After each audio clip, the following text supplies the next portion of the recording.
Assalamualaikum warahmatullahi wabarakatuh.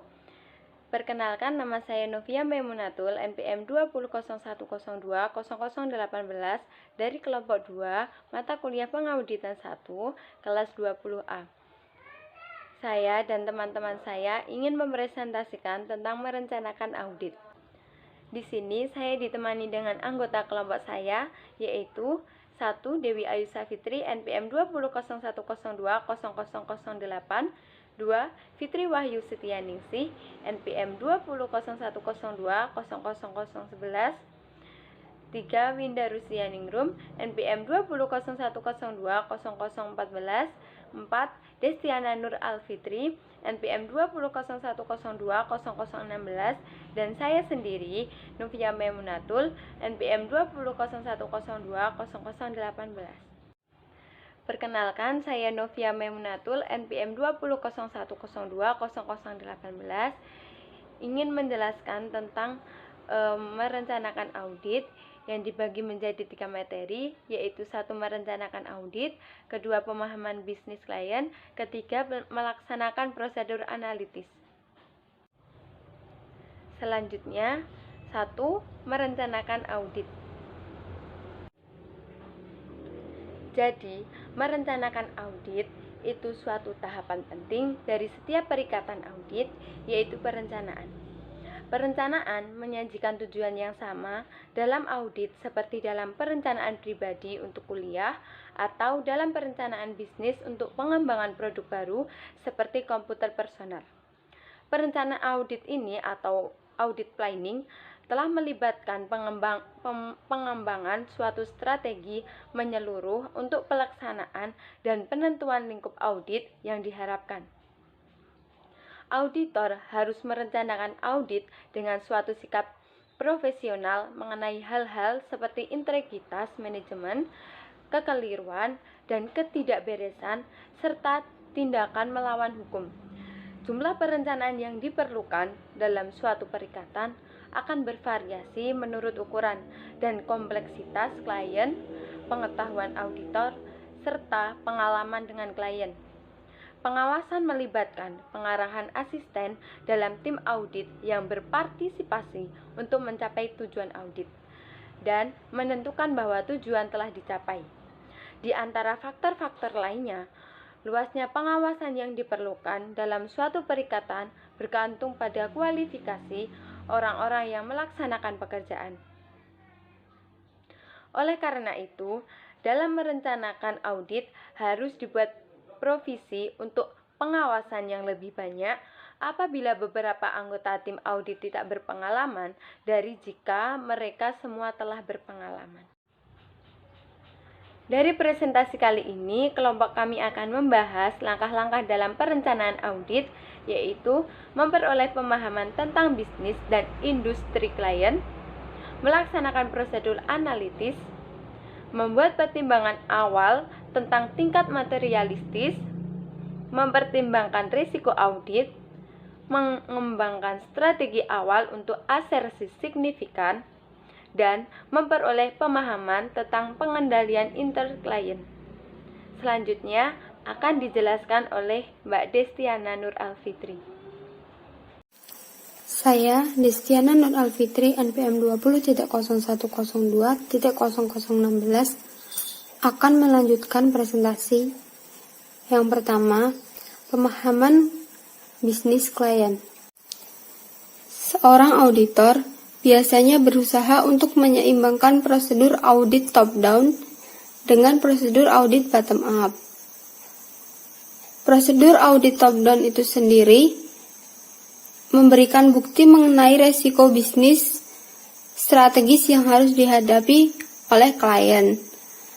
Bagaimana strategi serta cara manajemen dalam menghadapi resiko bisnis tersebut, serta bagaimana kelangsungan hidup suatu entitas tersebut.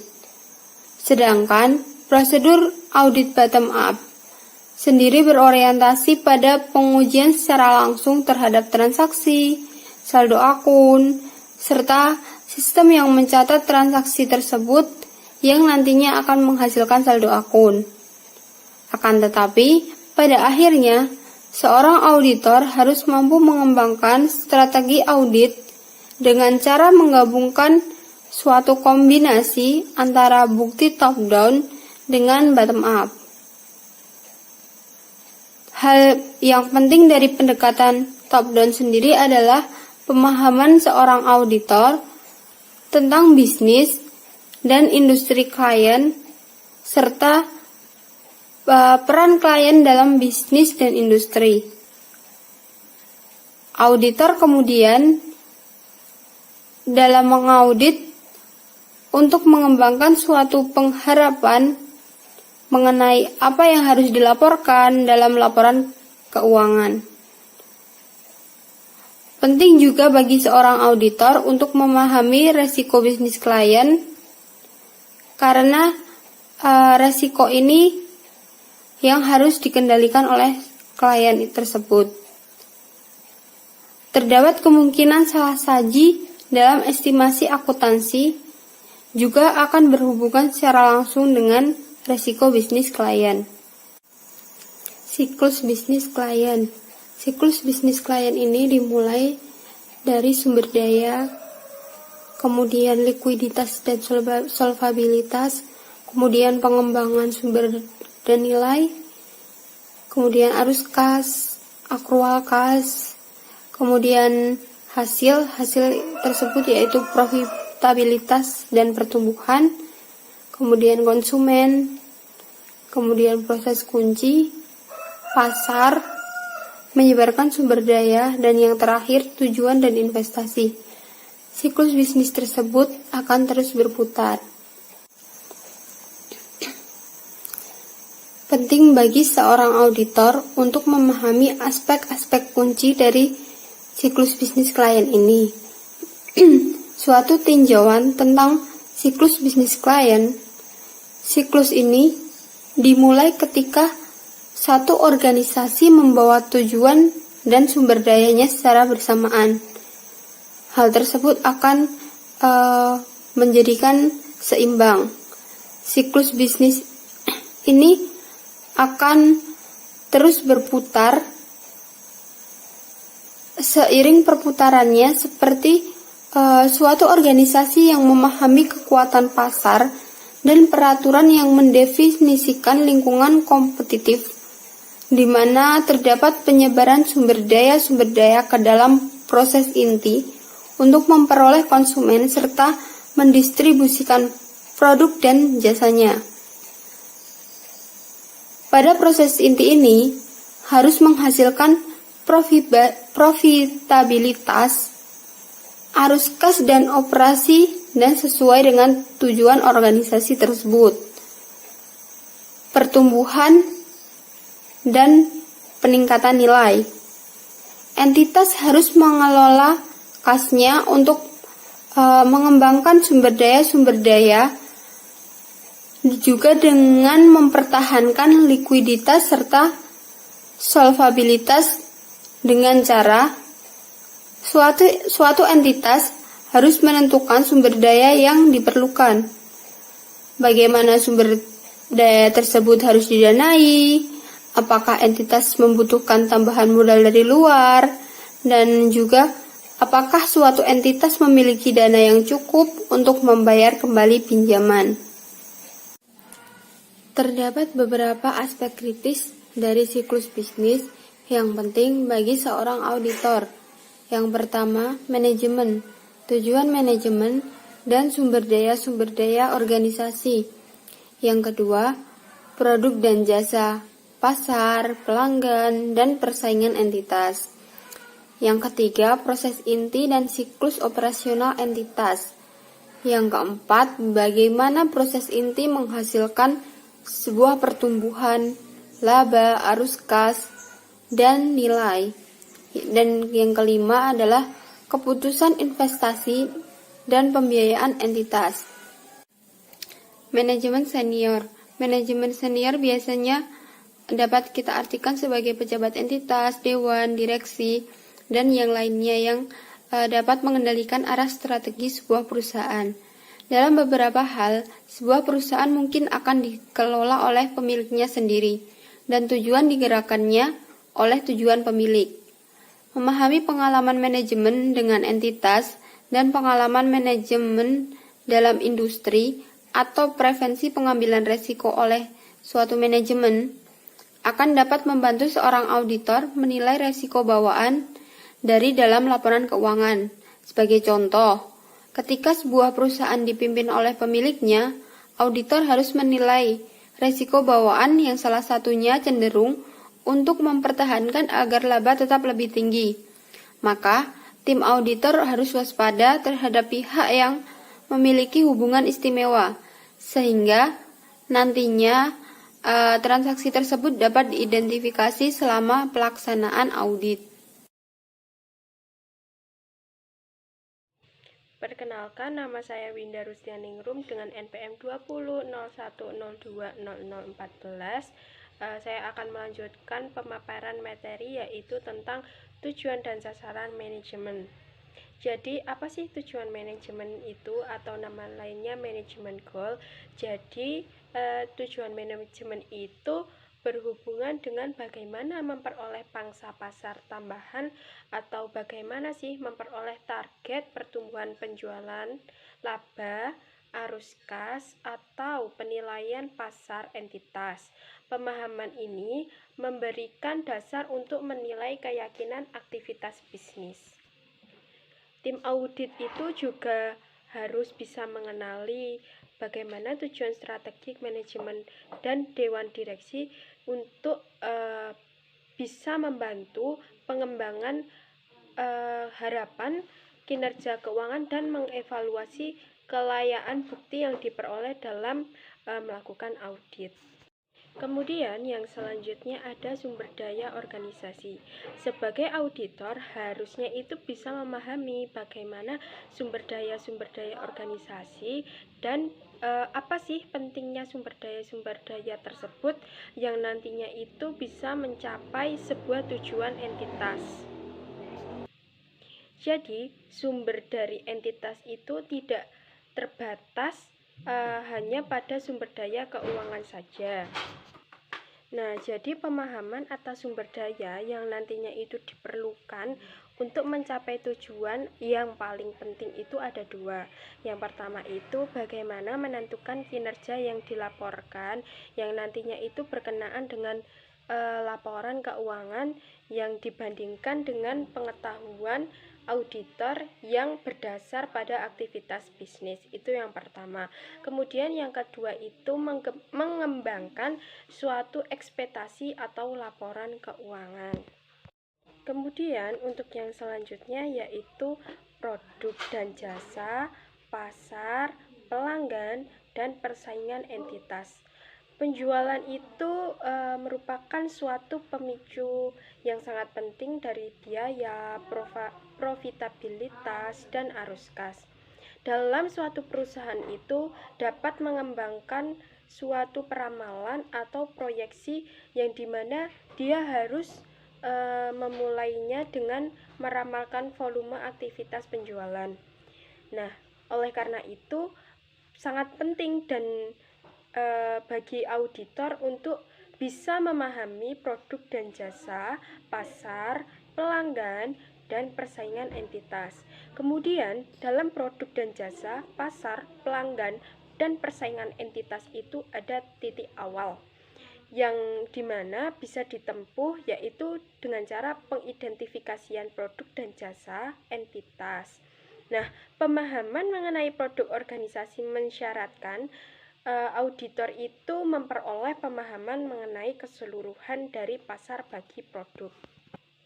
Tetapi, auditor itu juga perlu memahami siapa pelanggan, klien, dan kondisi persaingan untuk pelanggan tersebut.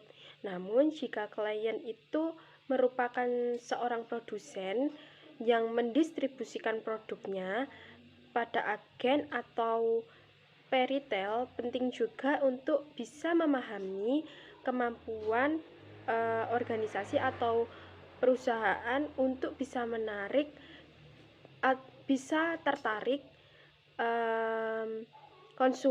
menarik konsumen utama bagi produk. Kemudian ada proses inti, entitas, dan siklus operasi.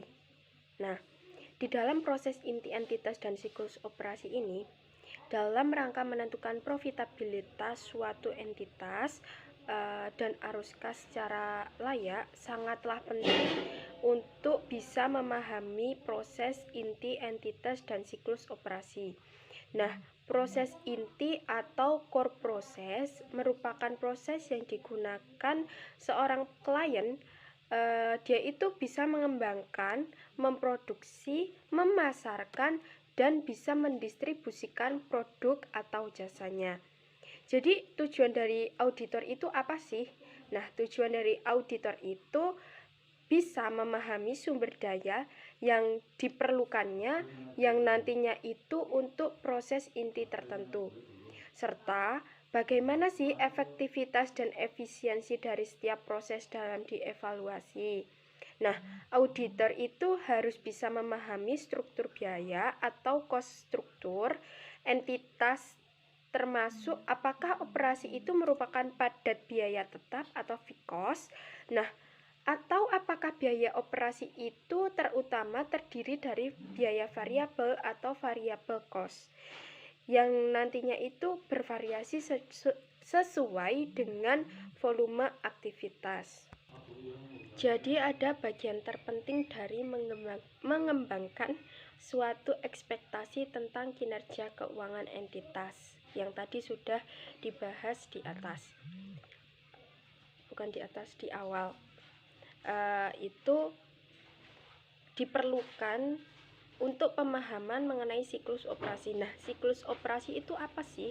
Siklus operasi atau operating cycle itu mengacu pada periode waktu dimulainya penggunaan kas untuk membeli persediaan, untuk mengkonversi persediaan kembali menjadi kas melalui penjualan, dan untuk mengumpulkan piutang usaha.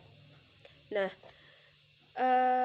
biasanya auditor akan memperoleh suatu pemahaman mengenai bagaimana sih berbagai proses inti dalam menghabiskan sumber daya dan pada akhirnya itu dapat menghabiskan dan menyediakan arus kas. Kemudian materi yang selanjutnya yaitu keputusan investasi dan pembiayaan entitas. Nah, di samping dari mengelola operasi dan arus kas dari operasi atau cash flow from operation, nah, suatu entitas itu juga harus bisa mengelola. Yang pertama itu aktiva dan sumber daya yang nantinya itu diperlukan untuk bisa menghasilkan penjualan, laba, dan arus kas. Kemudian yang kedua ada sumber daya modal yang nantinya itu akan digunakan untuk memperoleh sumber daya tersebut. Nah, dari analisis keuangan itu sering monitor kemampuan suatu entitas itu memiliki kemampuan untuk menghasilkan arus kas bebas.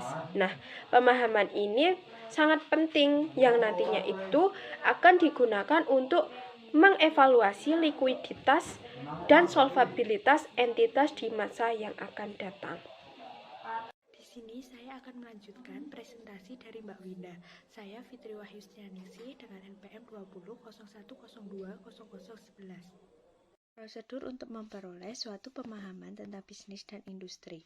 Sebagai contoh, AICPA telah menerbitkan 27 pedoman akuntansi dan audit yang masing-masing menguraikan karakteristik yang berbeda tentang industri atau aktivitas yang dicangkup, memberi peringatan kepada auditor mengenai masalah-masalah yang tidak biasa, dan menjelaskan peraturan serta faktor-faktor khusus lain yang perlu diperhatikan. Pedoman ini juga mengilustrasikan perlakuan laporan akuntansi serta bentuk dan isi laporan auditor yang diterapkan. Pedoman yang diperbarui diterbitkan ketika diperlukan dalam bentuk Statement of Position AICA, prosedur audit, dan tujuannya. Yang pertama, mereview data industri, membaca publikasi perdagangan dan industri, mengetahui bisnis umum, menjadi familiar dengan peraturan pemerintah yang berlaku, membaca kontrak persetujuan pinjaman penting, dan lain-lain. Tujuannya mereview data industri yang menyediakan suatu konteks eksternal untuk mempertimbangkan kelayakan aktivitas entitas. Yang kedua, mereview informasi bisnis kecil. Meninjau artikel-artikel mengenai perusahaan, membaca catatan pertemuan dewan direksi dan pertemuan pemegang saham, menganalisis laporan keuangan internal, pengembalian pajak, dan melaporkan pada agen pemerintah. Tujuannya mereview informasi seperti rapat dewan direksi atau kontrak-kontrak penting yang membuat auditor waspada terhadap kondisi-kondisi spesifik yang mungkin unik bagi entitas. Yang ketiga, mengadakan tinjauan operasi klien. Mengadakan tur terhadap fasilitas dan mengamati proses-proses inti tempat bermasalah seperti ruang penyimpanan yang tidak dikunci, bahan baku yang asing atau kelebihan sisa, fasilitas pemrosesan dan elektronik. Tujuannya, hal samping yang penting dari peninjauan tersebut adalah kesempatan untuk bertemu dengan personal yang menduduki posisi kunci di dalam organisasi. Yang kelima, mengajukan pertanyaan kepada komite audit. Mengadakan pertemuan dengan komite audit dan membahas masalah-masalah seperti ini. Yang kedua, lingkup audit. Yang ketiga, kekuatan atau kelemahan dan pengendalian intern entitas. Yang keempat, aplikasi pemrosesan data elektronik yang baru diimplementasi. Yang kelima, perubahan-perubahan yang penting dalam struktur organisasi. Tujuannya, hal ini memberikan kesempatan auditor untuk membahas lingkup audit dengan komite audit. Komite audit mungkin ingin auditor untuk memfokuskan perhatiannya terhadap beberapa masalah tertentu. Yang keenam, mengajukan pertanyaan kepada manajemen. Mengadakan pertemuan dengan manajemen untuk membahas aktivitas-aktivitas bisnis kunci, perubahan dalam pengendalian internal, atau masalah lain yang penting bagi audit. Tujuannya, pembahasan dengan manajemen mungkin akan mengungkapkan perubahan aktivitas bisnis, rencana manajemen dan keinginan untuk mengambil risiko baru, perubahan dalam operasi perusahaan, aktivitas investasi baru, dan bagaimana mereka didanai, atau perubahan dalam peraturan atau lingkungan industri. Yang terakhir, mereview kertas kerja tahun lalu. Mereview kertas kerja yang dibuat tahun lalu untuk masalah-masalah audit penting yang terus terjadi. Penelahan kertas kerja terdahulu dapat mengungkapkan bidang-bidang masalah yang dapat muncul kembali di audit saat ini, menentukan keberadaan pihak-pihak yang dimiliki hubungan istimewa, mengevaluasi prosedur entitas untuk mengidentifikasi pihak yang memiliki hubungan istimewa, mereview laporan yang disimpan pada SEC dan agen pemerintah lain, mereview kertas kerja tahun lalu, mereview transaksi investasi material selama tahun tersebut untuk menentukan keberadaan pihak-pihak yang memiliki hubungan istimewa. Tujuannya, prinsip-prinsip akuntansi yang berlaku umum memasukkan persyaratan pengungkapan khusus, dan dalam beberapa kasus menentukan perlakuan akuntansi khusus untuk transaksi-transaksi dengan pihak yang memiliki hubungan istimewa. Melaksanakan prosedur analisis. Prosedur analitis, analytical procedure, evaluasi keuangan yang dilakukan dengan mempelajari hubungan yang masuk akal antara data keuangan dan data non-keuangan. Prosedur analitis digunakan dalam audit untuk tujuan berikut. Yang pertama, dalam tahap perencanaan audit, membantu auditor dalam merencanakan sifat, waktu, dan luasnya prosedur audit lainnya.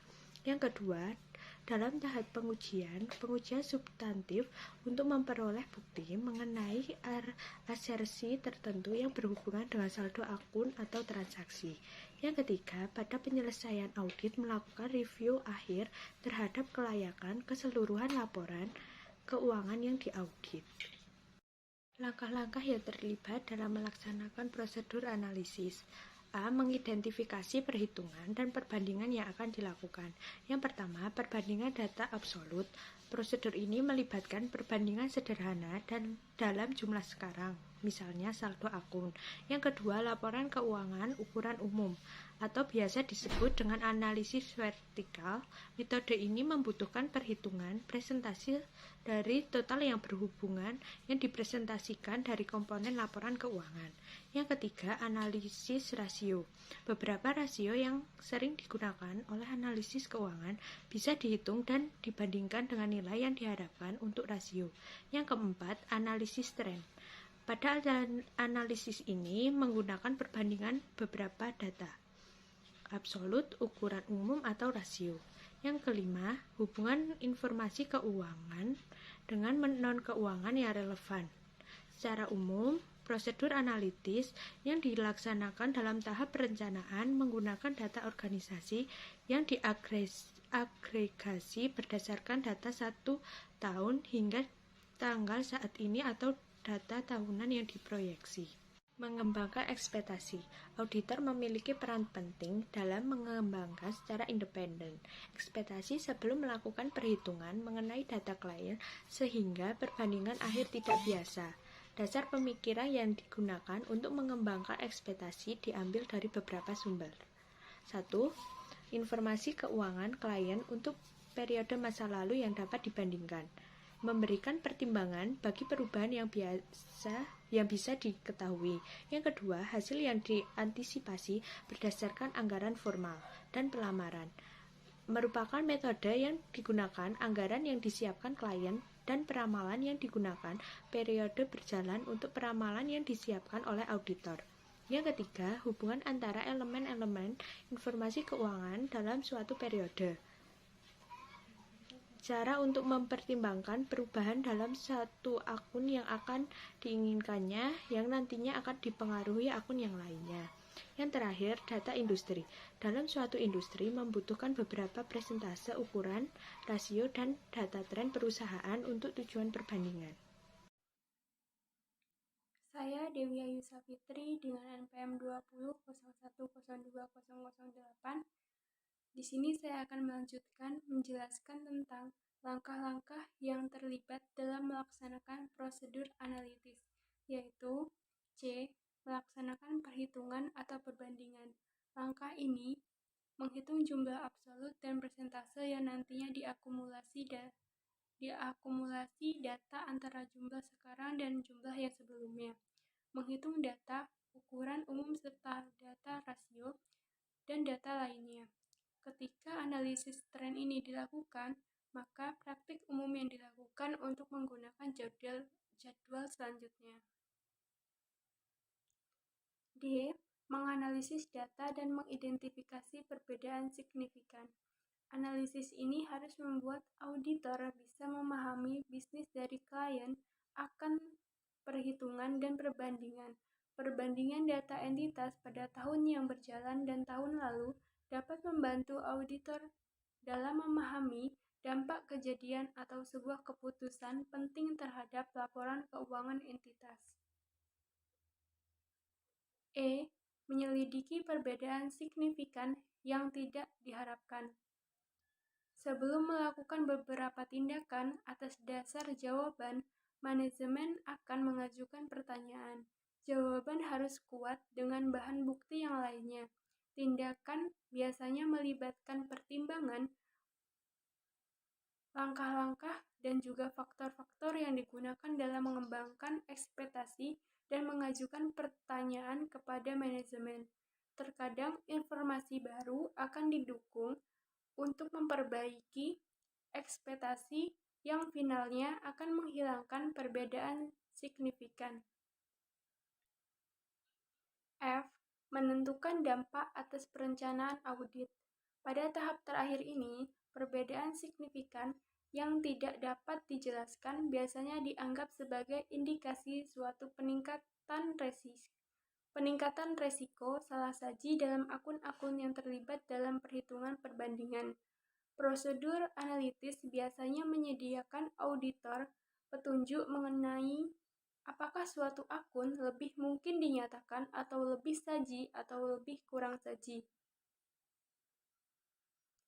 Mungkin itu saja presentasi dari kelompok kami. Kurang lebihnya kami mohon maaf. Kami akhiri. Wabillahi taufiq wal hidayah. Wassalamualaikum warahmatullahi wabarakatuh.